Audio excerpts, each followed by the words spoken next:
மாப்பிள்ள எங்க உனக்கு ஒன்று தெரியாத? என்னங்க? என் பொண்டாட்டி தீபாவளிக்கு ஜாக்கெட் தைக்க சொன்னாடா. சரி. கொண்டே டைலர்கிட்ட அளவு ஜாக்கெட்டை கொடுத்தேன்டா.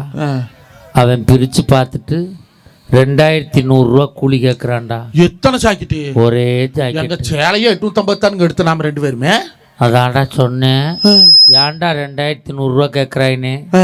சார் உங்கள் டீச்சர் ஜன்னல் வைக்க சொல்லியிருக்காங்க. ஆசாரி கூலி 1100, கொத்தனார் கூலி 800, என் கூலி 300 நான்டா. சரி. சாதா ஜாக்கெட்டா ஸ்பெஷல் ஜாக்கெட்டான்னு கேட்டேன். அது என்ன ஸ்பெஷல் ஜாக்கெட்டு? ஸ்பெஷல் ஜாக்கெட்னா கொசுவில் வச்சு அடிப்பாங்கலாம்.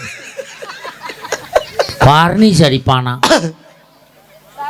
தாப்பா வைப்பானா, சரி, கரையா மருந்து அடிப்பானா. ஓஹோ. கொடுத்துட்டு வந்துட்டேன்டா. நீ 2100 தைப்பான்னு. சரி. தீபாவளி அன்னைக்கு முத நாள் ஜாக்கெட்டை கொண்டாந்து கொடுத்தான்டா. சரி. இப்போ காலையில ஜாக்கெட்டை போட்டுக்கிட்டு முந்தானை எடுத்து போத்திக்கிட்டு வர்றான் மாப்பிள்ள. இப்படியா? ஆமா மாப்பிள்ள. ஏங்க? ஜாக்கெட்ல ஜன்னலை பின்னாடி வைக்கணுமாம்ல. எது மாத்திட்டான்டா. அப்புறம் என்ன பண்ணீங்க? ஏன்டா அப்படி பண்ண? என்ன தூக்கத்துல மாத்தி அமுக்கிட்டேன் சார். மேடம் கேட்டாங்கன்னா வாசித்து சாஸ்திரப்படி ஜன்னல் அங்கே இருக்கக்கூடாதுன்னு சொல்லுங்க சார் அப்படிங்கிறானே. இந்த உறவால சந்தோஷம் வருமா? நடுவர